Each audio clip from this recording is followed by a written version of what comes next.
அனைவருக்கும் வணக்கம். பாரம்பரிய திருவள்ளுவர் குலவம்சம் பிரசன்ன ஜோதிடர் சுப மாரிமுத்து திருப்பூரிலிருந்து இந்த பதிவு உங்களுக்காக. ஐயா வணக்கங்க ஐயா. வணக்கம் ஐயா. ஐயா இப்போது மக்கள் சார்பாக ஒரு கேள்வி இன்றைக்கி நான் கேட்கலான் இருக்கேன். கேளுங்க ஐயா. ஐயா, அதாவது இந்த ஜாதகத்தில் முடக்கு இருக்கு, ஜாதகத்தையும் முடக்கிருச்சு, கண்டிப்பாக அதனால் வாழ்க்கையில் நிறைய பிரச்சனைகள் அப்படின்னு சொல்லி நிறைய பேர் கேட்குறாங்க. கண்டிப்பாங்க ஐயா. இந்த முடக்குங்கிறது என்னங்க ஐயா? அதற்கும் கர்மாவுக்கு ஏதாவது சம்மந்தம் இருக்காங்க ஐயா? ரொம்ப பற்றி சொன்னீங்கன்னா ரொம்ப உதவியாக இருக்குங்க. நல்ல கேள்விங்க ஐயா. இந்த கர்மாவே முதல்ல எங்கேருந்து வருது அப்படிங்கிறது தான் இப்போ நம்ம சொல்ல போகிறோம். இதுவரைக்கும் எத்தனையோ கருத்துக்களெல்லாம் நீங்கள் இந்த உலகத்தில் கேட்டிருப்பீங்க.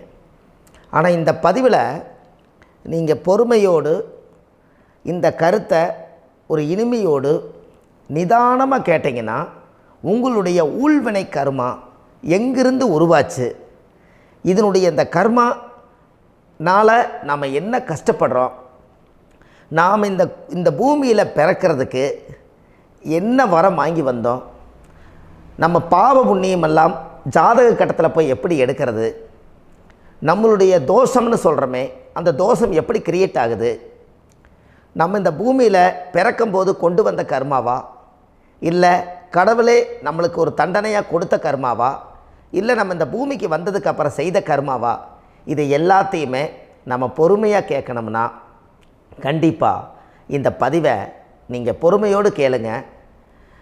உங்களுக்கு இதில் ஒரு பெரிய ஒரு ரகசியம் ஒன்று அடங்கியிருக்குது. அந்த ரகசியத்தை தான் இன்றைக்கி இந்த உலகத்துக்கு அரங்கேற்றம் பண்ணுறேன்.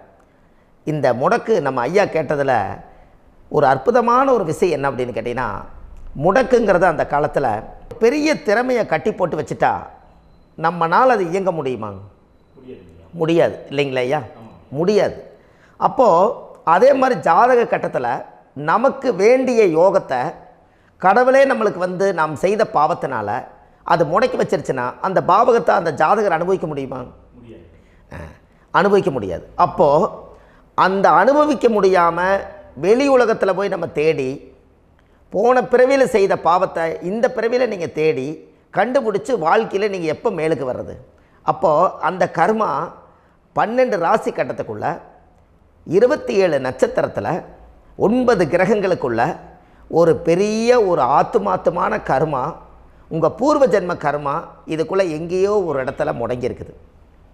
இந்த முடக்க மட்டும் உங்கள் ஜாதகத்தில் நீங்கள் கண்டுபிடிச்சிட்டிங்கன்னா ஹைலைட்டாக வாழ்கிறதுக்கு, இந்த உலகத்தில் சுதந்திரமான வாழ்க்கை வாழ்கிறதுக்கு ஒரு மிகப்பெரிய பொக்கிஷம் உங்கள் ஜாதகத்துக்குள்ளேயே இருக்குது. அப்போது அந்த ஜாதகத்துக்குள்ளே நாம் போன பிறவியில் நம்ம கர்மா நாம் என்ன செய்திருப்போன்னு உங்களுக்குள்ளே பெரிய குழப்பம் இருக்கும். என்னங்க ஐயா, நீங்கள் என்ன கர்மா பண்ணிட்டு வந்தீங்க, நாம் போன பிறவியில் நம்ம யாரை ஒரு வதச்சோம், யாரை நம்ம மனசை புண்படுத்தினோம், நம்ம தாத்தாவுக்கு சோறு போட்டோமா, நம்ம பாட்டனுக்கு சோறு போட்டோமா, நம்ம முப்பாட்டனுக்கு சோறு போட்டோமா, நம்ம கொள்ளுப்பாட்டனுக்கு சோறு போட்டோமா, அப்போ நம்ம அப்பாவுக்கு நம்மளை பெற்றவருக்கு நம்ம சாப்பாடு கொடுத்தோமா, இவங்களுக்கெல்லாம் நம்ம சேவை பணிமடைகள் செஞ்சோமா, நம்மளுடைய உறவுகளுக்கெல்லாம் அரவணைச்சு போனோமா, நம்மளுடைய இந்த மாதிரி நாம் இரத்த சம்பந்த உறவுகளை இருந்து தான் இந்த உலகத்துக்கு நம்ம வெளியில் வந்திருப்போம். அப்போது வெளியில் நீங்கள் நிற்கிறீங்க, அப்படியே மேலே போய் பார்த்தீங்கன்னா ஒரு 7 தலைமுறையில் ஒவ்வொருத்தரும் செய்த கர்மாவெல்லாம் நம்ம பிளட்டு ரிலேட்டிவாக இப்போ நீங்கள் கரண்ட்டில் இருக்கிறவங்க கிட்ட தான் டெபாசிட் பண்ணியிருக்கோம். அப்போ இது தெரியாமல் நாம் ஜாதகத்துக்குள்ளே போய் தசாபுத்தி நல்லா தனுங்க இருக்குது, நான் ரொம்ப கஷ்டப்படுறேன், என் ஜாதகத்தில் போய் பார்த்தேன் எல்லா கிரகங்களும் நல்ல வலிமையாக இருக்குன்னு தான் சொன்னாங்க, ஆனால் இன்னும் என்னுடைய கடன் அடையலை, இன்னும் என்னோடய கர்ம தீர்ந்த மாதிரியே தெரியல, எனக்குள்ளே ஒரு தாட்டு என்னமோ நான் ஒரு பின்தங்கின வாழ்க்கையிலே வாழ்ந்துட்டுருக்கேன் அப்படின்னு நீங்கள் சொல்லும்போது, அப்போ இதையெல்லாம் தாண்டி ஒரு கர்மா உங்களுடைய ராசி கட்டத்துக்குள்ளே எங்கேயோ ஒரு பக்கத்தில் ரகசியமாக புதைஞ்சிருக்கு. அப்போது அந்த ரகசியமாக புதைஞ்சிக்கக்கூடிய அந்த முடக்கு தான் இன்றைக்கி இந்த உலகத்துக்குள்ளே நீங்கள் தெரிஞ்சுக்கக்கூடிய விஷயம். அப்போ அந்த முடக்குங்கிறது ஒன்று உண்மை. இந்த உலகத்துக்கு நம்மளை எல்லாத்துலேயும் நல்லா யோசிச்சு பாருங்கள். 12 ராசி கட்டம் இருக்குதுங்களா ஐயா? ஆமாங்க ஐயா. ஆனால் கிரகம் எத்தனை இருக்குதுங்க? 9 தான் இருக்குங்க ஐயா. ஆமாம், 12 ராசிக்கு 12 கட்டத்துக்கு 12 கிரகம் கொடுத்துருக்கலாமல்ல கடவுள்.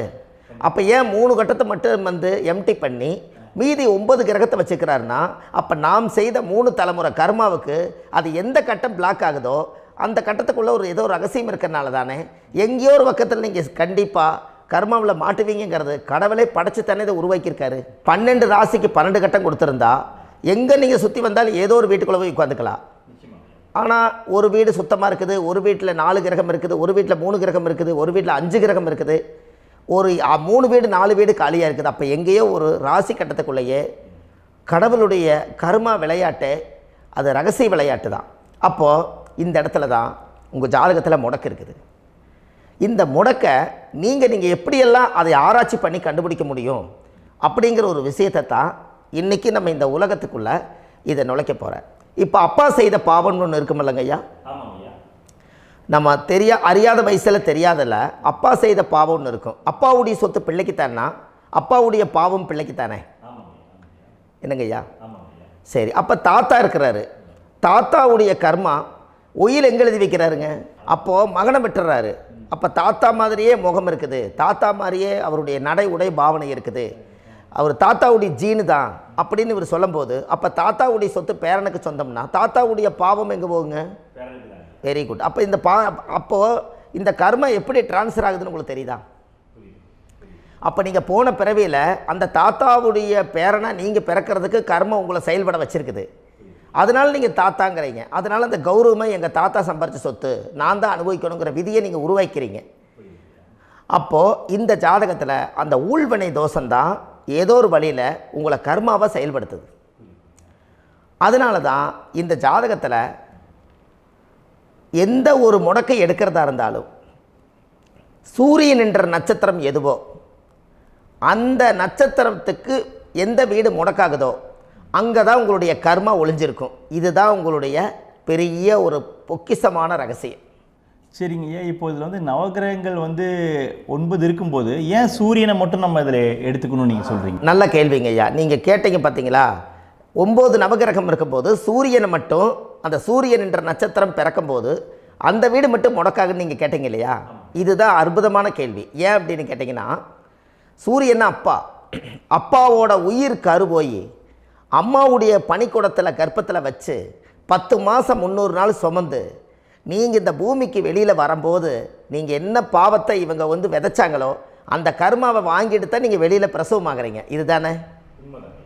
அப்போ சூரியன் என்ற நட்சத்திரம், அந்த சூரியனுங்கிறது உயிர் கருவல்லவா, அப்பாவுடைய உயிரணுக்கள் அம்மாவுடைய கருவிக்குள்ளே போய் நாம் குழந்தை வடிவத்தில் இருந்து 300 நாள் பாவ உன்னித்த பதிவில் ஏட்டு எழுதி ஒரு ஜாதகத்தை கையில் கொடுத்து பிறந்த உடனே உங்களுக்கு ஒரு ஏட்டை பெரட்டி நீ இப்படித்தான் விதி, இனிமேல் இப்படித்தான் நீ வாழணும்னு சொல்லி உங்கள் கர்மாவை நீங்கள் கர்மாவோடு தானே வெளியில் பிறக்கிறீங்க. அப்போ சூரியன் என்ற நட்சத்திரம் தானே இந்த உலகத்துக்கு ஒரு பெரிய ஒரு மகத்துவம். இப்போ பாருங்கள், விடிய வரைக்கும் நம்ம முழிச்சிட்ருக்குறோம், காலையில் சூரிய உதயமானால் அவங்கவுங்க செயல்படுறோம். மீதி எல்லா கிரகங்களுக்குமே வெளிச்சத்தை கொடுக்கக்கூடிய சக்தி சூரியனுடைய பிம்ப ஒளிக்குத்தானே உண்டு, என்னங்க ஐயா? அதனால தான் மேசத்து உச்ச வீடுன்னு சொல்லி மேசத்தை உச்சம்னு சொல்லி சூரிய உச்சத்தை அங்கே தான் வச்சாங்க. அப்போது அந்த காலச்சக்கரத்துக்கு 5ஆம் இடம் பூர்வ புண்ணியஸ்தானத்தில் போய் சிம்மத்தில் கொண்டு போய் சூரியனை ஆட்சி வீடுன்னு வச்சாங்க. அப்போது சூரியனில் இருந்து தான் அந்த மையப்புள்ளி உருவாகுது. அப்போ உங்களுடைய ஜாதகத்தில் அந்த சூரியனாகப்பட்டவர் பிறக்கும்போது நீங்கள் உங்கள் ஜாதகத்தை நீங்கள் எடுத்துக்கங்க ஐயா. நீங்கள் இன்றைக்கே போய் கதவை திறந்து உங்கள் பெட்டியை திறந்து பீர்வாவுக்குள்ளே உங்களுடைய ஜாதகம் இருக்குது, அந்த ஜாதகத்தை எடுத்து ஜோதிடர்கிட்டையே நீங்கள் சந்தேகம் கேட்குறக்கு முன்பு நீங்களே உங்களுடைய கர்ம பற்றி தெரிஞ்சுக்கிறதுக்கு இந்த பதிவில் உங்களுக்கு ஒரு ரகசியத்தை சொல்லித்தரேன். உங்கள் ஜாதகத்தில் இப்போ இது வரைக்கும் ராசி கட்டத்தை நீங்கள் பார்த்துருப்பீங்க, ஆனால் பாதசாரம்னு ஒன்று இருக்கும் இல்லைங்களா? ராசிக்கு பாதசாரம்னு ஒன்று இருக்கும்.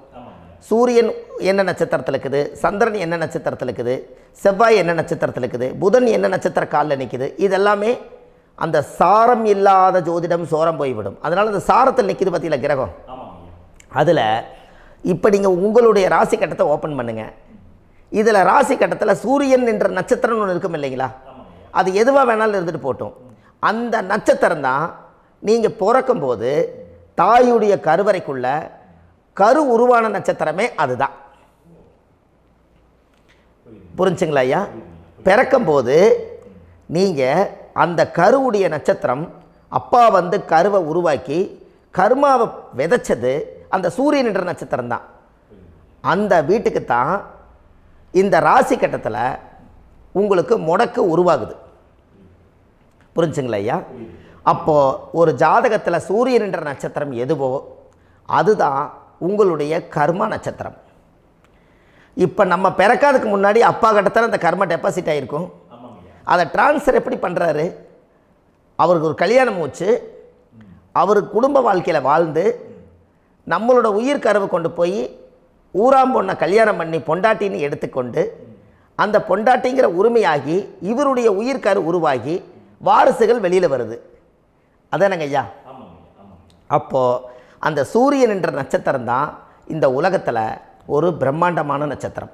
இந்த நட்சத்திரம் உங்கள் மனசுக்குள்ளே ஏதாவது இருந்துச்சுன்னா உங்கள் வீட்டில் ஏதாவது ஒரு நல்ல விஷயங்கள் நீங்கள் பண்ணுறதா இருந்தால் அந்த கர்மா நட்சத்திரம் சூரியனுடைய நட்சத்திரம் இருக்குது பார்த்தீங்களா, அந்த நட்சத்திரத்தில் எந்த ஒரு சேவைகளும் செய்யக்கூடாது.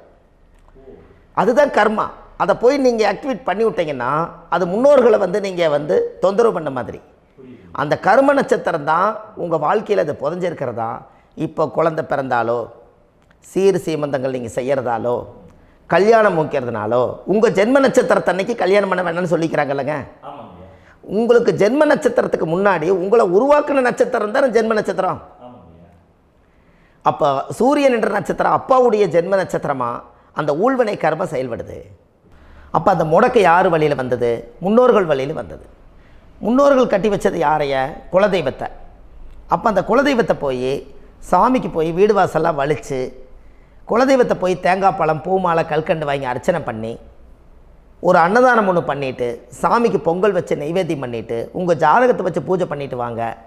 அதுக்கப்புறம் தான் உங்கள் கர்மாவை கண்டுபிடிக்கிறதுக்கு வழியே பிறக்கும். குலதெய்வத்தை வணங்காமல் கோவிந்தா கோவிந்தா என்று பல தெய்வத்தை வணங்கினாலும் பலனொன்றும் இல்லைன்னு அந்த காலத்தில் முன்னோர்கள் சொல்லி வச்சுக்கிறாங்களா இல்லைங்களா? அதனால் கண்டிப்பாக அதை கண்டுபிடிச்சி நீங்கள் அதுக்கு ஒரு நைவேத்தியம் பண்ணால் மட்டும்தான் முதல்ல உங்கள் 5ஆம் பாவம் முன்னோர்கள் அது வேலை செய்யும். குலதெய்வ ஆலயத்துக்கு போயிட்டு வாங்க. போயிட்டு வந்துட்டு இந்த கர்மவினை தோஷத்தை நிவர்த்தி பண்ணுறதுக்குண்டான சரியான பரிகாரத்தை நம்ம எடுப்போம். அப்போது உண்மையாலுமே ஒரு ராசி கட்டத்துக்குள்ளே இந்த மாதிரி ஒரு அந்த கர்ம தோஷம் இருப்பதனால இந்த கர்மா தோஷத்துக்கு அந்த முடக்க தோஷங்கிறத நீங்கள் எடுத்து அதை கண்டுபிடிச்சி அந்த சூரியன் என்ற நட்சத்திரம் எந்த ராசி கட்டத்தில் போய் முடக்காயிருக்குதோ அந்த முடக்கு எந்த பாவகம் வந்து நம்மளுக்கு லாக் ஆகிருக்குதோ அந்த பாவகத்துக்கு உண்டான பரிகாரங்கள் அதுக்குரிய ஸ்தலங்கள் அந்த கோவில்களில் போய் சுவாமிக்கு தேங்காய் பழம் பூமாலை கல்கண்டு வாங்கி அர்ச்சனை பண்ணி நீங்கள் இந்த கோவிலுக்குள்ளே போய் உட்காந்து சாமி கும்பிட்டு வந்தீங்கன்னா உங்களுடைய ஜாதகத்தில் இருக்கக்கூடிய அந்த முடக்கு தோசை நீங்கி வாழ்க்கையில் நீங்கள் எதை சாதிக்க வந்தீங்களோ அந்த சாதனையை நீங்கள் சாதிச்சிட்ருப்பீங்க. புரிஞ்சுங்களா ஐயா? ஏன் அப்படின்னா அந்த முடக்கு நட்சத்திரத்துக்குள்ளே தான் ஒரு தோஷம் இருக்குது. இப்போ அந்த காலத்தில் பாருங்கள் ஐயா, முன்னோர்கள் எல்லாம் நிறைய பேர் கோவில் கட்டி வச்சுட்டு போயிருக்காங்களா இல்லைங்களா? இந்த கோவில் எதுக்காக கட்டி வச்சுக்கிறாங்கன்னா அவங்க கட்டினவங்களுக்கும் அந்த முடக்கு தோஷம் இருந்திருக்குது. ராஜாக்கள் இருந்திருக்குது, மன்னர்கள் காலத்தில் இருந்திருக்குது, ஜமீன்தார் காலத்தில் இருந்திருக்குது. இப்போ அவங்களுடைய அமைப்புகள் எல்லாமே முன்னோர்கள் என்னமோ அறியாமல் தெரியாத தன்னடக்கம் இல்லாத ஒரு கர்மாவை இவங்க செஞ்சிட்டாலும் அதுக்குரிய பரிகார ஸ்தலங்களை கொண்டு போய் அந்த காலத்திலே ஜாதகம் பார்த்து நம்ம வந்து முன்னோர்களுடைய பாவத்தை நாம் செய்த பாவத்தையும் தீர்த்துட்டு நமக்கு கீழே அடுத்த சந்ததிகள் அடுத்த தலைமுறைகள் வந்தாலும் இந்த கோவில்களுக்கு வந்து விளக்கு போட்டு சாமி கும்பிட்டு இந்த மண்ணை மிதிச்சிட்டு போனால் அன்னையோடு அந்த கர்மா தீருங்கிறது அந்த காலத்திலேயே முடக்க தோஷ பரிகாரத்தை கோவில் வழியில் அந்த காலத்தை திசை திருப்பி வச்சுருக்காங்க. அப்போ நீங்கள் கோவிலுக்கு போகாமல் கண்டிப்பாக இந்த பரிகாரத்தை நீங்கள் உடைக்க முடியாது. ஏன் உடைக்க முடியாதுன்னா இப்போ நீங்கள் எத்தனை வருஷம் வாழ்கிறீங்க ஐயா? 120 வருஷமே வச்சுக்கோங்க. சூரியன் திசை 6 வருஷம், சந்திரன் திசை 10 வருஷம், செவ்வாய் திசை 7 வருஷம், ராகு திசை 18 வருஷம், குரு திசை 16 வருஷம், சனி திசை 19 வருஷம், புதன் திசை 17 வருஷம், கேது திசை 7 வருஷம், சுக்கிரன் திசை 20 வருஷம். இப்போ நான் சொன்ன டோட்டலெல்லாம் கூட்டிங்கன்னா 120 வருஷம் வரும். இது ஒரு மனிதர் பிறந்து பூரண ஆயுளோடு வாழ்ந்தால் இந்த 120 வருஷம் வாழ்ந்தால் அவர் இந்த பூலோக பதவி விட்டு சிவலோக பதவி போயிடுவார். அதுக்கு பேர் தான் பூரண ஆயுள் என்று பொருள். அப்போ இந்த பூரண ஆயுளை வாழ்ந்தவருக்கு 120 வருஷம். கோயில் எத்தனை வருஷம் வாழுதுங்க ஐயா? கோயில் பழங்காலத்து கோயிலெல்லாம் எத்தனை வருஷம் வாழுதுங்க? 12 வருஷத்துக்கு கும்பாபிஷேகம். அது ஓகே, அது பரவாயில்ல. 12 வருஷத்துக்கு ஒருக்கா பழசை புதுப்பிச்சு கும்பாபிஷேகம் பண்ணி மறுபடியும் அதுக்கு பவர் ஊட்டி சக்தி ஊட்டி அதுக்கு உருவேற்றுறாங்க. நான் சொல்கிறது கோயில் 5000 வருஷம் 4000 வருஷம் பெரிய பெரிய சித்தர்கள், மகான்கள், ரிஷிமார்கள், யோகிகள், சித்தர்கள் இவங்களெல்லாம் போய் கோவில்லையே சிவனையும் பெருமாளையும் வழிபாடு பட்டுட்டு கோவில்லையே ஒரு ஓரத்தில் ஜீவசமாதி ஆயிட்டாங்கன்னு பழைய கால கோயிலில் சித்தர்கள் குடியிருக்காங்களா இல்லைங்களா? இருக்காங்கல்லங்க ஐயா. அப்போது நாம் 120 வருஷம் வாழ்கிறோம், கோவில் 5000 வருஷம் வாழுது. எங்கே சக்தி அதிகமாக இருக்குன்னு சொல்லுங்க? கோவிலில் தாங்க ஐயா. கோயில் தான், அதில் ஒன்றும் மாற்றம் இல்லைங்களே. கோயில் தாங்க. அப்போ கோவிலில் தான் அந்த சக்தி இருக்குதுன்னு நீங்கள் சொல்கிறீங்க. அப்போ உங்களுடைய கர்மாவை உடைக்கிறதுக்கு 120 வருஷம் பெருசா 5000 வருஷம் பெருசான்னு சொல்லுங்கள்? 5000 தாங்க. அப்போ 5000 வருஷம் உள்ள அலைகள் எத்தனை அந்த சிவனுக்கு இப்போ சிவன் கோயிலே உங்களுக்கு முடக்கு தோஷத்துக்கு ஒரு கோயில் வருதுன்னு வச்சுக்கோங்க. அந்த கோவிலில் எத்தனை முடக்குகளுக்கு உண்டான கோவில்கள், எத்தனை பழங்களை ஊற்றி சாமிக்கு அபிஷேகம் பண்ணியிருப்பாங்க, எத்தனை பால் கூட ஊற்றிருப்பாங்க, பன்னீர், தேன், இளநீ, மஞ்சள் நீர், திருமஞ்சனம், அபிஷேகம், பொங்கல், நைவேத்தியம் இத்தனையும் செஞ்சு அந்த சிவனை சிவனாக பார்த்து அந்த கருவறைக்குள்ள ஒரு கிராணங்கள் வரும்போதும் கூட பாதுகாப்பு பண்ணி வச்சு நல்ல சக்தியோடு அந்த கருவறையை புத்தியோடு அவங்க வேலை செஞ்சு அந்த காலத்தில் வச்சுருக்காங்களா இல்லைங்களா? அப்போது நம்ம வீட்டை அவ்வளோ சுத்தமாக வச்சுருக்க முடியுமா? என்னதான் வாஸ்து இருந்தாலும் முடியாது இல்லைங்களா? அப்போது அவ்வளவு ஒரு பவர்ஃபுல்லான கோவில் அந்த முடக்கு தோஷத்துக்குள்ளே ரகசியமாக அந்த கோயில் அடங்கியிருக்குது. உங்கள் ஜாதகத்துக்குள்ளே உண்மையாலுமே ஊழ்வினை கோயில், கர்மவினை கோயில் அதுக்குள்ளே இருக்குது. அந்த ஜாதகத்தை கணிச்சு பார்த்தா கரெக்டாக உங்களுடைய ஜாதகத்தில் அப்பாவுடைய கருவறையிலேருந்து உயிர் உருவாகிற நேரத்தில் இருந்து இப்போ வரைக்கும் நீங்கள் கரண்ட்டில் வாழ வரைக்கும் அந்த கர்ம கூட வர்றதை ஒரே ஒரு இடத்துல போனால் மட்டும்தான் விட்டுட்டு வர முடியும். அது எந்த வீடு அப்படின்னு கேட்டால் உங்களுக்கு அப்பாவுடைய கர்மா வழியில் போய் அந்த கோவில் பழையகால கோயில், பழையகால தெய்வங்கள், அந்த கோவில் தான் உங்கள் ஜாதகத்துக்குள்ள ரகசியமாக இருக்கும். அது ஏன் இந்த பதிவில் உங்களால் சொல்ல முடியாது அப்படின்னா, இந்த பதிவில் ஏன் உங்க சொல்ல முடியாதுன்னா உங்கள் ஜாதகம் தெரியாமல் என்ன கோயிலை நீங்கள் சொல்லுவீங்க? இப்போ பொதுவாக ஒரு நட்சத்திரத்துக்கு ஏதோ ஒரு கோவிலை அவங்க சொல்லி நீங்கள் போயிட்டு வர்றீங்கன்னு வச்சுக்கோங்க. ஆனால் அது வேலை செய்யலைன்னா நம்மளுக்கு என்னங்க இவ்வளோ கஷ்டப்பட்டு போய் அதை பலனடையிலேன்னு கேள்வி கேட்டக்கூடாது. உங்கள் ஜாதகத்தை நீங்கள் கொண்டாங்க, உங்கள் டேட் ஆஃப் பர்த் டயத்தை போட்டு ஜாதகத்தை கணிச்சு நீங்கள் சூரியன் என்ற நட்சத்திரத்துக்கு உங்களுடைய கர்மவினை கோவில் யார், உங்களுடைய முடக்கு யார், ஊழ்வனை தோஷத்துக்கு உண்டானவர் யார், தாய் வழி கர்மா யார், தந்தை வழி கர்மா எது, நீங்கள் பிறக்கும்போது வந்த கர்மா என்ன, இது எல்லாம் கணிக்காமல் பொதுவாக ஒரு கோயிலில் போய் நீங்கள் பாட்டுக்கு சாமி கும்பிட்டு வந்தால் பலன் எப்படி கிடைக்கும்? கண்டிப்பாக கிடைக்காதுங்க ஐயா. என்னங்க ஐயா? அது தெரிஞ்சு பண்ணாதான் சரியா? ஒரு டாக்டர்கிட்ட போகிறீங்க, என்னை அப்படியே ஸ்கேன் பண்ணி ஒரே ஒரு மாத்திரை கொடுங்கன்னு கேட்டால் டாக்டர் கொடுப்பாருங்களா? அவர் என்ன பிரச்சனை இருக்குதோ அதை முதல்ல கண்டுபிடிச்சி ஸ்கேன் பண்ணி பார்த்து ரிப்போர்ட் எடுத்து அது மூலியமாக தான் கொஞ்சம் எடுத்து ஐயா உங்களுக்கு இந்த பிரச்சனை, இதுக்கு தீர்வுக்கு இதுக்குண்டான மெடிசன், இது இப்படித்தான் சாப்பிடணும்னு அது முறையாக சொல்லி அந்த உயிர் வாழ வைக்கிறாரு டாக்டர். அவர் ஒரு தெய்வ வடிவத்தில். கரெக்டுங்களா ஐயா? அப்போ உங்களோட கர்மா எங்கே செயல்படுது அப்படின்னா, இந்த முடக்க நீங்கள் இந்த பதிவில் தெரிஞ்சுக்கங்க. அதுக்குரிய நட்சத்திரம் என்னன்னு தெரிஞ்சு வச்சுங்க. உங்கள் ஜாதகத்தில் சூரியன் என்ற நட்சத்திரத்தை எடுத்துக்கங்க. அந்த வீட்டுக்கு முடக்க இந்த பதிவில் எந்த வீடு லாக் ஆகிருக்குதுங்கிறத நான் உங்களுக்கு இந்த வீட்டில் சொல்கிறேன். அந்த வீட்டு நீங்கள் பாருங்கள், உங்களுடைய லக்கணத்துக்கு அது எந்த வீடு. இப்போ லக்கணத்துக்கு ஒரு 7வது வீடுன்னே வச்சுக்கோங்க. அப்போ லக்கணத்துக்கு 7வது வீடே முடக்கு. அப்படி ஒரு முடக்கு ஆகிப்போச்சுன்னா ஒரு ஜாதகத்தில் லக்கணம் தான் 1, 7ஆம் இடம்ங்கிறது மனைவி ஸ்தானம். ஒரு ஆணுடைய ஜாதகத்துக்கு 7ஆம் இடம் தான் மனைவி. அவருக்கு நல்ல மனைவி அமையாமல் ஆடம்பரம் இருந்தும் வீடு அரண்மனை மாதிரி இருந்தும் அந்த மனைவியை ஒரு சந்தோஷமாக அவர் அனுபவிக்க முடியாது. புரிஞ்சுங்களா ஐயா? சந்தோஷமாக அனுபவிக்க முடியாது. ஏன் அப்படி? 7ஆம் இடத்துல தான் அவரோட கர்மா உட்கார்ந்துருக்குது. கரெக்டாக சொன்னீங்க. 7ஆம் இடத்துல தான் அந்த கர்மா உட்கார்ந்துருக்குது.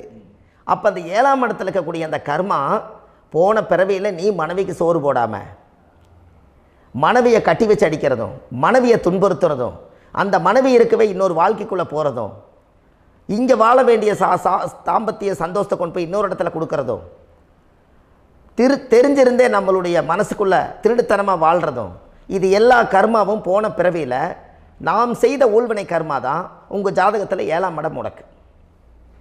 அப்போ அந்த 7ஆம் இடம் முடக்கா இருந்துச்சுன்னா கண்டிப்பாக உங்கள் ஜாதகத்தில் நீங்கள் என்ன அனுபவிச்சிட முடியும்? நல்ல நண்பர்கள் கிடைக்க மாட்டாங்க, நல்ல ஒரு பார்ட்னர்ஷிப் அமையாது, நல்ல ஒரு நட்பு வட்டங்களில் எதையும் அனுபவிக்க விடாது, ஒரு அங்கீகாரமான உறவுகளில் போய் நம்ம ஸ்ட்ராங்காக நிற்க முடியாது. 7ஆம் இடம் என்பது தாம்பத்திய வாழ்க்கை, பூர்த்தி இல்லாத வாழ்க்கையாக இருக்கும். இப்படியெல்லாம் அந்த ஜாதகத்தில் ஒரு பொதுவாக ஒரு ஜாதகத்தில் 7ஆம் பாவம் முடக்காயிட்டால் இந்த கர்மாவை அவர் அனுபவிச்சுக்கிட்டே இருப்பார். இது எப்போத்தான் அதுக்கு ஒரு தீர்வு வேணுங்கய்யா? அந்த கோயில் எதுன்னு நீங்கள் கரெக்டாக சொன்னீங்க. இப்போ இது மனிதனால் செயல்படுது. மனிதர்கள் தான் கோயிலை கட்டி வச்சாங்க.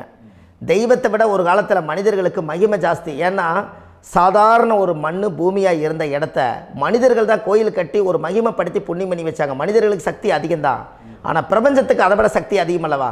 ஐயா, நீங்கள் கோவிலுக்கு போய் அந்த கர்மா உடைக்கிறதுக்கு கோவிலில் சக்தி இருக்குது, ரைட்டு. ஆனால் நம்ம வீட்டுக்கும் கோயிலுக்கும் ஒரு மிகப்பெரிய தொடர்பு என்னென்னா, அந்த கோயில் கட்டுறவங்க எல்லாமே பழைய காலத்து கோயிலெல்லாம் பாருங்கள், பஞ்சபூதத்தை வச்சு கட்டியிருப்பாங்க. பஞ்சபூதத்தை வச்சு தான் கட்டுவாங்க கோயில். அது உங்களுக்கு தெரியணும் இல்லைங்களா? பஞ்சபூதம்னா நீர், நெருப்பு, காற்று, பூமி, ஆகாயம். இந்த பஞ்சபூதத்தினுடைய சக்திகள் எல்லாம் ஒரே நேர்கோட்டுக்கு என்னைக்கு வருதோ அன்னைக்கு தான் அந்த கோவிலுடைய பாலக்கால் போட்டு 1000-2000 வருஷம் நிலச்சி நிற்கிறது. காரணம், இந்த பிரபஞ்சத்தில் பஞ்சபூதம் எப்படி நிலச்சி நிற்குதோ அதுபோல் 5000 வருஷம் நிற்கிறதுக்கு அந்த பஞ்சபூத சக்தி வச்சு தான் சாமி சிலையை பிரதிஷ்டை பண்ணி வச்சுருப்பாங்க. அதனால தான் இந்த கோயில்கள் எல்லாம் 5000 வருஷமாயும் எத்தனையோ கிராணங்களை எல்லாம் தப்பிச்சிருக்கிறதுக்கு காரணம். அப்பேற்பட்ட புண்ணிய ஸ்தலம் உங்களுக்கு எதுன்னு தெரியணும் அல்லவா? என்னங்க ஐயா? அப்பேற்பட்ட புண்ணிய ஸ்தலம் உங்களுக்கு எதுன்னு தெரிஞ்சால் தானே நீங்கள் போய் செய்ய முடியும், இல்லாட்டி கண்டிப்பாக தெரியாது. அப்போ இந்த முடக்கு தோஷத்தை கடவுள்கிட்ட கொண்டு போய் ஒப்படைக்கணும். நாம் பிறக்கும் போது கொண்டு வந்த கர்மாவை நாம் இருக்கும் காலத்தில் கொண்டு போய் இந்த கர்மாவை சுத்தப்படுத்தி, நீங்கள் பாவ ஆத்மாவை இந்த பூமியில் பிறந்து பூலோகத்தில் எல்லா புண்ணியத்தையும் செஞ்சுட்டு இந்த பூலோகத்தை விட்டு நீங்கள் போகும்போது புனித ஆத்மாவாக போகணுன்னா உங்கள் கர்மாவை கொண்டுட்டு போகாதீங்க, கர்மாவை நிவர்த்தி செய்யுங்க. என்னங்க ஐயா? அப்போ கர்மாவை சுத்தப்படுத்துங்க. கர்மாவை சுத்தப்படுத்திட்டு உங்களுக்கு பிறக்கிற குழந்தைகளுக்கு அந்த கர்மாவை டிரான்ஸ்ஃபர் பண்ணாமல் உங்களோட நில் பண்ணுங்க. ஒரு உதாரணம் சொல்லட்டுங்களா ஐயா? ஒரு காந்தம் ஒன்று இருக்குது இல்லைங்களா? ஒரு காந்தம்ங்கிறது ஒரு தாத்தாவாக வச்சுக்கோங்க. ஒரு இரும்பை கொண்டு போய் வச்சா ஒட்டு மோட்டாதா? அப்போ ஒட்டுனோடனே காந்தம்ங்கிறது தாத்தா, அவருக்கு பிறந்த வாரிசுக்கு அந்த கர்ம டிரான்ஸ்ஃபர் ஆயிருமா? சரி, இன்னொரு இரும்பை கொண்டு போய் வைங்க, ஒட்டு மோட்டாதா? அப்போ அது பேரனுக்கு வைங்க, பேரனுக்கு வந்துருச்சு அந்த கர்மா. இன்னொரு இரும்பை கொண்டு போய் வைங்க, அந்த காந்தத்துக்கு நேர் இன்னொன்று வைங்க, ஒட்டு மோட்டாதா? அப்போ அதை கொண்டு போய் நம்ம கொள்ளு பேரனுக்கு வைங்க. இப்படியே டிரான்ஸ்ஃபர் ஆகி தலைமுறையாக இந்த கர்மா தொடர்ந்துக்கிட்டே இருக்குது. இந்த இடத்துல கொண்டு போய் காந்தத்துக்கு இரும்பு ஒட்டிகிட்டே இருக்குதுல்ல, இந்த இடத்துல ஒரு மரக்கட்டை செஞ்சு கொண்டு போய் கரெக்டாக வச்சுக்கினே போட்டுமா? அந்த மரக்கட்டையை கொண்டு போய் வைக்கிறவர் யார்? மரக்கட்டை வச்சுட்டு அடுத்த வாரிசு புனிதமாக பிறந்துட்டு அந்த மேலே இருக்கிற கர்மாலாம் இந்த அடுத்த இதுக்கு வராதில்ல. இதுதாங்க ஐயா கர்மா. தொடர்ந்து வரக்கூடிய கர்மாவை அதை நில் பண்ணணுங்கிறதுக்கு பேர் தான் இந்த உதாரணத்தை சொன்னவங்களுக்கு. அப்போ நாம் இந்த பூலோகத்தில் நம்ம ஒரு தாயுடைய கருவறையில் இருந்து தொப்புள் கொடி அறுக்கும் நேரம் நாம் என்ன கர்மாவை வாங்கி வந்திருந்தாலும் அதையெல்லாம் ஆராய்ச்சி செய்து ஜாதகத்தில் முழுமையாக கண்டுபிடிச்சி ஒரு காலம் இல்லைனாலும் ஒரு காலம் நம்ம நல்லா இருக்கிறதுக்காக, நம்ம வாரிசுகள் எல்லாம் நலமடைஞ்சு வளமடைஞ்சு வர்றதுக்காக இந்த கர்மா தோஷத்தை கரெக்டாக கண்டுபிடிச்சி சரியான கோவிலுக்கு போய் நீங்கள் கர்மாவை நிவர்த்தி பண்ணி அங்கே பூஜை புனஸ்தானங்கள், சகசரநாம பூஜைகள், ஓமங்கள், வழிபாடுகள் இதெல்லாம் நீங்கள் செஞ்சு உங்களுடைய பாவத்தை எல்லாம் கழித்து உங்கள் ஜாதகத்தவே யோகமாக மாற்ற முடியும். கண்டிப்பாக மாற்ற முடியும். ஏன்னா நம்ம யாரை நம்பி செய்கிறோம்? சரியான கடவுள்கிட்ட வழிகாமிக்க போகிறோம். அப்போ கடவுள் பொய்யாயிருவாரா? ஐயா நம்ம அதாவது அந்த காலத்தை சொல்லுவாங்க, சத்தியுள்ள சாமி கும்பிட்டு புத்தி உள்ள உள்ளே பெக்கணும்னு சொன்னாங்க. 16 வதபதன்னு பெக்கலை, எல்லாம் அறிவோடு பெற்றாங்க. அதனால் எல்லாமே தாய் தந்தைகள் பேச்சை கேட்டாங்க. அன்றைக்கி எல்லாருமே தாய் தந்தைகளுக்கு தூணாக நின்னாங்க. அப்போ அந்த காலத்தில் சத்தியுள்ள சாமி கும்பிட்டு புத்தி உள்ள உள்ளே பெக்கணும்னு சொல்லி அன்றைக்கி அறிவோடு பெற்று இந்த கர்மாவை ஆளுக்கு ஒரு கர்மாவை டிரான்ஸ்ஃபரை பிரித்து எல்லாரும் சுத்தப்படுத்தினாங்க. இன்றைக்கி நம்ம ஒரு குழந்தை 2 குழந்தை பெற்று வச்சுருக்கோம். அவங்களுக்கே இவ்வளவு கர்மா வந்துருச்சுன்னா இந்த குழந்தைகளுக்கு என்னைக்கு இந்த கர்மாவை போய் கண்டுபிடிச்சி நீங்கள் எப்போ சரி பண்ணுவீங்கன்னு. அப்போ இந்த வாழ்க்கையில் ஏதோ ஒரு பிரபஞ்ச சக்தி நம்மளை அறியாமல் என்னமோ ஒரு இயக்கத்தில் கொண்டு போய் விட்டுருச்சுங்களா? அப்போ இனிமேலாவது இந்த கர்மாவில் இருந்து கண்டிப்பாக நம்ம நிவர்த்தி ஆகணும்னு சொன்னால் இந்த முடக்கு தோஷத்தை யாரெல்லாம் கண்டுபிடிச்சி இந்த ஊழ்வினை கர்மாவில் இருந்து நாம் கருவறையில் சுமக்கும் போது 10 மாதம் நீங்களாம் என்னென்ன நினச்சிருப்பீங்க? அதாவது கருவறைக்குள்ள கருப்பாக ஒரு பிண்டம் இடப்பக்கம் கிடக்கையில் இந்த பூமிக்கு வரும்போது நீங்கள் என்னென்ன நினச்சிருப்பீங்க? இந்த பிறந்ததுக்கு அப்புறம் வந்து தான் அம்மா தெரியுது, அப்பா தெரியுது, தாத்தா தெரியுது, பாட்டி தெரியுது, இந்த உலகத்தில் கண்கொள்ளாத காட்சிகள் எல்லாம் தெரியுது, எல்லாம் தெரியுது. ஆனால் 10 மாதம் உங்கள் வாழ்க்கையில் நீங்கள் இருக்கும்போது நீங்கள் என்னென்னலாம் நினச்சி இந்த பதிவில் இறைவன் கொடுத்தாரோ அதையெல்லாம் அனுபவிக்கத்தான் வந்தீங்க. அதுக்கு இடையில இருக்கிறதான கர்மா. இந்த ஒரு விஷயம் உங்களுக்கு கிடச்சிருச்சுன்னா நீங்கள் எல்லாருமே ராஜயோகமாக பிழைப்பீங்கள்ல. இதில் ஏழை பணக்கார யாரையுமே சொல்ல வரல. அவங்க பிறக்கும்போது புண்ணியத்தை பொறுத்து தான் போன ஜென்மத்தில் நம்ம என்ன புண்ணியங்கள் பண்ணி வச்சோமோ அந்த புண்ணியத்தில் இன்றைக்கி நல்லா வாழ்கிறாங்க. ஒருத்தர் கேட்டார், என் ஜாதகத்தில்ங்க எங்கூட படித்தவர் இடம் வாங்கிட்டார், வீடு வாசல் கட்டிட்டார், தொழில் பண்ணிட்டார், நல்லா இருக்கார், ஆனால் நான் இன்னும் அப்படியே தான் இருக்கிறேங்கன்னு ஒருத்தர் கேட்டார். அதுக்கு ஒரு கருத்து என்னென்னா, டேட் ஆஃப் பர்த் ஒன்று தான், டைம் ஒன்று தானே வச்சுக்கோங்க. அவங்க அப்பா செஞ்ச புண்ணியம் வேறு, நீங்கள் செஞ்ச பாவங்கள் வேறு. அவர் செஞ்ச புண்ணியத்தினால அவருக்கு எல்லாமே முன்னாடி கிடைக்கிது. நீ கர்மாவெல்லாம் கழிச்சிட்டீங்கன்னா பின்னாடி கிடைக்க போகுது. இதில் மற்றவங்களை பற்றி வேற்றுமையாக நினைக்கிறதுல எந்த ஒரு இதுவுமே இல்லை. அப்போ ஒருத்தர் பார்த்து ஒருத்தர் வாழ வேண்டாம். உங்களுடைய சுய அறிவை வச்சு இந்த பூலோகத்தில் இந்த பூமியில் நீங்கள் 4 தெரிஞ்சு நல்ல விதமாக கற்றுக்கிட்டு இந்த உலகத்தில் சிறப்பாக வாழ கற்றுக்குங்க. அதுக்கு அந்த ஊழ்வினை தோஷத்தை கண்டுபிடிங்க. உங்களுக்குன்னு ஒரு முடக்கு இருக்குதுங்கிறத இன்றைக்கி நீங்கள் எழுதி வைங்க. அதை எப்படியாவது கண்டுபிடிங்க, அதை தேடுங்க. ஒரு முறை நீங்கள் ஜாதகத்தை கொண்டு வாங்க. அந்த ஜாதகத்தை கொண்டு வந்து உங்கள் பாவகத்தில் எத்தனாம் பாவம் முடக்காயிருக்குதுன்னு பாருங்கள். அந்த பாவகம் முடக்காயிருச்சுன்னா உங்கள் வாழ்க்கையில் அதிலிருந்து உங்களால் வெளியில் வரவே முடியாது, கண்டிப்பாக வர முடியாது. அதை நீங்கள் கண்டுபிடிச்சா மட்டும்தான் நீங்கள் மேலே வர முடியும். ஏன்னா நிறைய பரிகாரங்கள், பூஜைகள், யாகங்கள், ஓமங்கள் எல்லாம் செய்து வச்சும் கூட அந்த கர்மவினைக்கு உண்டான கோவிலுக்கு போய் அந்த 5000 வருஷ பழமை வாய்ந்த தெய்வத்துக்கிட்ட போய் நீங்கள் முறையிட்டு விளக்கு போட்டு உங்கள் கர்மத்தை எல்லாம் நான் நீ தான் தீர்த்து கொடுக்கணும்னு சொல்லி நம்பிக்கையோடு நீங்கள் போய் அந்த சரணாகதி அடையிறீங்க பாருங்கள், அங்கே தான் உங்கள் கர்மாவை எடுத்து விடுறாரு. அப்போ இந்த ரகசியம் உங்களுக்கு வேணுமல்லவா? அப்போ உங்கள் ஜாதகத்தில் எங்கே முடங்கி இருக்குது, அதுக்குரிய கோவில்கள் எல்லாம் என்ன, அதுக்கு தான பரிகாரம் என்ன, அதுக்கு நீர் பரிகாரம் என்ன, யாத்திரை பரிகாரங்கள் என்ன, நீங்கள் வீட்டில் இருந்தே செயல்படுத்தக்கூடிய பரிகாரங்கள் என்ன, பரிகாரம் கோவிலுக்கு போய்த்தான் நடக்குமா, இல்லை நாம் வீட்டில் வச்சு வணங்குறதுனால நடக்குமா, நாம் செய்யக்கூடிய தர்ம பரிகாரங்கள் என்ன, தான பரிகாரங்கள் என்ன, இப்படி பல விதமாக இருக்கிறனால உங்கள் ஜாதகத்துக்கு எந்த மாதிரி பரிகாரம் கனெக்ட் ஆகுதுங்கிறது தெரியணும். இது தெரியாமல் கண்டிப்பாக உங்களால் செயல்படுத்துறது ரொம்ப கஷ்டம். இதனால் இதை நீங்கள் தெரிஞ்சுக்கணும்னா இப்போ நம்ம பாருங்கள், நீங்கள் அந்த தெரிஞ்சுக்கிட்டாலே உங்கள் வாழ்க்கையில் ஒரு டைம் தான் நீங்கள் தெரிஞ்சுக்க போகிறீங்க. உங்களுடைய கர்மா என்ன, நீங்கள் எங்கே செயல்பட்டு போயிட்டுருக்கிறீங்க, உங்கள் போகிற பாதை சரியா இல்லை அந்த பாதையில் முள்ளு கல் இருக்குதா, இது எல்லாம் உங்களுக்கு தெரியலனா இந்த முடக்கை கண்டுபிடிக்கக்கூடிய சக்தி வாய்ந்த இந்த கர்மாவை நிவர்த்தி பண்ணுறதுக்கு வழிகள் இருக்குது. அதனால் நீங்கள் கண்டிப்பாக இந்த முடக்கை தெரிஞ்சுக்கணும். இந்த முடக்கு ராசினா என்ன உண்மையாலுமே உங்கள் வாழ்க்கையில் நீங்கள் தெரிஞ்சு இனிமேல் உங்கள் வாழ்க்கையில் இதுவரையிலும் கர்மாவுக்குள்ளேயே கஷ்டப்பட்டீங்க, வழி தெரியாமல் கண்ணை கட்டி காட்டில் விட்ட மாதிரி இருந்தீங்க, இனி அப்படி இருக்க வேண்டாம். உங்கள் ஜாதகத்தில் 12 ராசி கட்டத்தில் 9 கிரகம் போகும், மீனி 3 கிரகம், 3 கட்டம் வந்து உங்களுக்கு எங்கேயோ ஒரு பக்கத்தில் 3 கட்டம் எம்டியாக தான் இருக்கும். கரெக்டுங்களா? அது இல்லாமல் ஒரு ஜாதகம் பிறக்காது. ஏன்னா 9 கிரகத்துக்கு 9 கணக்கு போட்டால் 3 கட்டம் எம்டியாக தான் நிற்குது.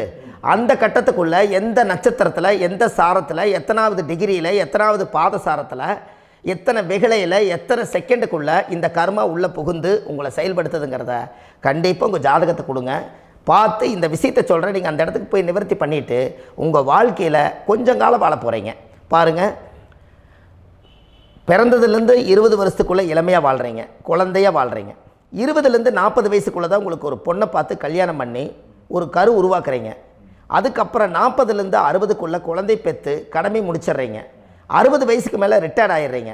இந்த 20க்கும் 60க்கும் இல்லாத 20லேருந்து இந்த 40 வயசுக்குள்ளே உங்களோட தேடல் என்னவோ அது வாழ வேண்டிய சுகபோகமான வாழ்க்கை எல்லாமே அந்த 40க்குள்ளே தான் இருக்குது. இந்த 40க்குள்ளே இருக்கக்கூடிய வாழ்க்கையை இந்த கர்மா தெரியாமல் காலத்தை வீணாக்க வேண்டாம். வாழ வேண்டிய வயசில் நீங்கள் வாழணும். அதுக்குரிய கர்மாவை நீங்கள் சுத்தப்படுத்துங்க. எப்படியெல்லாம் நீங்கள் சந்தோஷமாக வாழ்கிறீங்கன்னு எனக்கு ஒரு தகவல் கொடுங்க. வேறு லெவலில் நீங்கள் இருப்பீங்க. கண்டிப்பாக இந்த பதிவில் உங்களுக்கு நான் இந்த விஷயத்தை கொடுக்க போகிறேன். இந்த முடக்கு நட்சத்திரங்கள் என்ன அப்படிங்கிறத இந்த பதிவில் நீங்கள் ஒரு நோட் ஒன்று எடுத்துக்கோங்க, குறித்து வச்சுக்கோங்க. இதில் இருந்து அவங்கவுங்களுக்கு முடக்கு நட்சத்திரம் என்னங்கிறத இந்த பதிவில் நான் உங்களுக்கு கொடுக்குறேன். இந்த வீடு தான் அது முடக்குங்கிறத சொல்கிறேன். இதையெல்லாம் நீங்கள் தெரிஞ்சு உங்கள் ஜாதகத்தவே நீங்கள் முடக்கு எடுத்து கண்டிப்பாக உங்கள் வாழ்க்கையில் நீங்கள் நல்லா இருப்பீங்க. அதுக்கு ஒரு நோட் எடுத்து வச்சுக்கோங்க. இது வரைக்கும் கர்மாவை பற்றி நம்ம பேசினோம். உங்கள் ஜாதகத்தில் சூரியன் என்ற நட்சத்திரத்துக்கு தான் முடக்குன்னு சொன்னீங்களே, எந்த வீடுங்கிற ரகசியத்தை இன்றைக்கி நம்ம எல்லோரும் தெரிஞ்சுக்கலாமா? இத்தனை காலமாக நீங்கள் தெரிஞ்சுக்காத ஒரு ரகசியத்தை இன்றைக்கி உங்கள் ஜாதக கட்டத்தில் நீங்களே முடக்க கண்டுபிடிச்சி அதுக்குண்டான பலனை தேட போகிறீங்க. அந்த தேடல் தான் உங்களை கொண்டு போய் உட்கார வைக்க போகுது. ஒரு உதாரணம், உங்கள் ஜாதகத்தில் பாதசாரம் இருக்குது அல்லவா? அந்த பாதசாரத்தில் சூரியன் என்ற நட்சத்திரம், சூரியன் நின்ற நட்சத்திரம் பாதசாரத்தில் கரெக்டாக எடுங்க.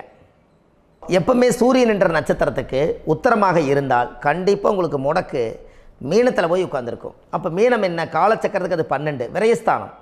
அப்போது நம்ம எது சம்பாதிச்சாலும் நம்ம வாழ்க்கையில் மிச்சம் வைக்க முடியலைங்க, காசே தங்க மாட்டேங்குது, என் குடும்பத்துக்குள்ளே நிம்மதியே இல்லை, 12ஆம் இடம் படுக்கை அறை, சந்தோஷம், தாம்பத்தியம், குடும்ப வாழ்க்கை எல்லாமே சிறப்பாகவே இல்லைங்க அப்படின்னு நினச்சா உங்களுக்கு அந்த 12ஆம் இடம் என்பது நல்ல தூக்கம் எல்லாத்தையுமே லாக் பண்ணி வச்சுருக்கேன் அந்த கர்மா. அப்போ அந்த கர்மாவை நீங்கள் கண்டுபிடிச்சி அதன் மூலியமாக அதை ரிலீஸ் பண்ணிங்கன்னா உங்கள் வாழ்க்கை ரொம்ப பிரமாதமாக இருக்கும். கண்டிப்பாக இதை ஒரு முறை நீங்கள் செஞ்சு பாருங்கள், மிகப்பெரிய மாற்றத்துக்கு வந்துடுவீங்க. உத்திர நட்சத்திரத்தை இது வரைக்கும் நீங்கள் பார்த்துட்டு இருந்தீங்க. அடுத்த பதிவில் அஸ்த நட்சத்திரத்தை பற்றி நம்ம பார்க்க போகிறோம். நம்ம ஆன்லைன்லேயே ஜாதகம் பார்க்குறோம். உங்கள் date of birth, time, place கொடுத்தீங்கன்னா போதும், உங்களுக்கு ஜாதகத்தை கணிச்சு ஃபோன்லேயே உங்களுக்கு கர்ம ராசியை கண்டுபிடிச்சி உங்களுக்கு உண்டான கர்ம பரிகாரத்தை சொல்லி உங்கள் வாழ்க்கையில் ஒரு வெளிச்சத்தை கொண்டு வர்றதுக்கு என்றைக்கும் உங்களுக்கு உறுதுணையாக இருப்பேன். நீங்கள் கண்டிப்பாக இந்த பதிவுகள் எல்லாம் இது உங்களுக்காகத்தான். இது அதிகாலை நேரத்தில் பிரம்ம முகூர்த்தத்தில் இந்த பதிவை உங்களுக்கு முழுமையாக சமர்ப்பணம் பண்ணுறேன். இதை கற்று இதை வழி நடத்தி இதைய எப்படியெல்லாம் இந்த முடக்கை கண்டுபிடிச்சி இப்படியெல்லாம் பேச வச்சு அழகு பார்க்க நம்ம முன்னோர்களுடைய ஆசீர்வாதமும் இந்த முடக்கை கண்டுபிடிச்ச குருமார்களும் அவங்களுடைய குடும்ப பாரம்பரிய வம்சாவளிகளும் எல்லாருமே நல்லா இருக்கணும். அதுக்காக இந்த நேரத்தில் நான் வந்து அடியேன் சுப மாரிமுத்தாக இருந்து திருப்பூர்லேருந்து இந்த பதிவை உங்களுக்கு நான் கொடுக்குறேன். கண்டிப்பாக இந்த முடக்கு கோயிலுக்கு, இந்த முடக்கு தோஷத்துக்கு உண்மையான பரிகாரங்கள், எளிமையான பரிகாரங்கள் நீங்களே வாழ்க்கையில் செஞ்சு ஆதிகால பரிகாரங்கள் உங்கள் மனசுக்குள்ளே இருக்குது. அதை செயல்படுத்தினா மட்டும் போதும், வாழ்க்கை எங்கேயோ போயிடும். கண்டிப்பாக ஒரு முறை உங்கள் ஜாதகத்தை அனுப்பி வைங்க, உங்களுக்கு நான் பார்த்து பலன் சொல்கிறேன். இன்றைக்கி நான் கொடுத்த பதிவுகள் எல்லாம் உங்களுக்கு ரொம்ப பயனுள்ளதாக இருந்திருக்கும். உங்களுக்கு இது வரைக்கும் எத்தனையோ கர்ம வினைகளை பற்றி தெரியாமல் இருந்திருப்பீங்க. இந்த பதிவில் நிறைய கேட்டு தெரிஞ்சுக்கிட்டீங்க. இதெல்லாம் வாழ்க்கையில் ரொம்ப முக்கியமான பரிகாரங்கள், எளிமையான பரிகாரங்கள். நேராக நீங்கள் கடவுளைத்தான் கெட்டியாக பிடிக்க போகிறீங்க. அந்த பரிகாரங்கள் எல்லாம் செஞ்சு அதிகாரமாக வாழ்ந்து இந்த பூலோகத்தில் நல்ல சிறப்பாக வாழ்கிறதுக்கு இந்த பரிகாரம் உங்களுக்கு ரொம்ப யூஸ்ஃபுல்லாக இருக்கும். கண்டிப்பாக இந்த பதிவை செய்யுங்க. நம்ம பாரம்பரிய திருவள்ளுவர் குல வம்சம், பிரசன்ன ஜோதிடர் சுப மாரிமுத்து, திருப்பூரில் இருக்கேன். 30 ஆண்டு காலமாக நம்ம ஜோதிடம் பார்த்து கொண்டிருக்கிறோம். இவ்வளவு காலமாக எத்தனையோ ஆயிரக்கணக்கான மக்களுக்கு நம்ம ஜோதிடம் பார்த்து வழிகாட்டி நிறைய மக்களுக்கு நிறைய சேவைகள் செஞ்சுருக்கேன். நிறைய கோயில் கட்டி வச்சுருக்கேன், கும்பாபிஷேகங்கள் பண்ணி வச்சுருக்கேன், அன்னதானங்கள் நிறையா பண்ணி வச்சுருக்கேன், புண்ணிய யாத்திரைகள் நிறைய போய் வந்திருக்கேன். மக்களுக்காகவே நான் உங்களுக்கு உழைக்க தயாராக இருக்கேன். இந்த ஜோதிடம் வந்து என்னுடைய ஒரு பாரம்பரியமாக, என்னுடைய அப்பா தாத்தா முன்னோர்கள் இதெல்லாம் எங்களுடைய குலத்தொழில் இது. அதனால் நாங்கள் பாரம்பரியமாக திருவள்ளுவர் குல வம்சம். வள்ளுவர் வாக்குன்னு யூடியூப் சேனலில் போனீங்கன்னா 1000 பரிகாரங்கள் கொடுத்துருக்கேன். அதுவும் உங்களுக்கு ரொம்ப யூஸ்ஃபுல்லாக இருக்கும். வள்ளுவர் வாக்கு அப்படின்னு போடுங்க, அப்படி இல்லைன்னா சுப மாரிமுத்துன்னு போடுங்க. இதில் பரிகாரங்கள் நிறையா கொடுத்துருப்பேன். கண்டிப்பாக இதெல்லாம் நீங்கள் சந்தித்து நீங்கள் ஒரு சப்ஸ்கிரைப் பண்ணி வச்சுக்கோங்க. நான் போடக்கூடிய பதிவுகள் எல்லாமே உங்களுக்கு நோட்டிஃபிகேஷனை வந்துடும். அதனால் நீங்கள் ஒரு சப்ஸ்கிரைப் பண்ணி வச்சுக்கோங்க. தினமும் ஒரு தகவல் உங்களுக்கு கொடுத்துக்கிட்டே இருக்கேன். இதெல்லாமே உங்களுக்கு ஒரு பெரிய சந்தோஷமான நிகழ்ச்சிகள். என்றைக்கும் உங்களோட நான் வாழ்கிறேன். உங்களுடைய குடும்பத்தில் நான் ஒருத்தராக இருந்து குடும்ப ஜோதிடராக நான் இருப்பேன். கண்டிப்பாக ஆயுள் உள்ள வரைக்கும் உங்களுக்காக இந்த ஜோதிடத்துக்கு உழைச்சி உங்கள் குடும்பத்தில் ஒருத்தராக நான் வந்து ஒரு ரத்த உறவில் நான் வந்து இந்த பூர்வ ஜென்மத்தில் உங்களுக்கு நான் கடமைப்பட்டிருக்கேன். கண்டிப்பாக அடுத்த பதிவில் உங்களை நான் சந்திக்கிறேன். வாழ்வது ஒரு முறை, வாழ்த்தட்டும் தலைமுறை. நன்றி, வணக்கம்.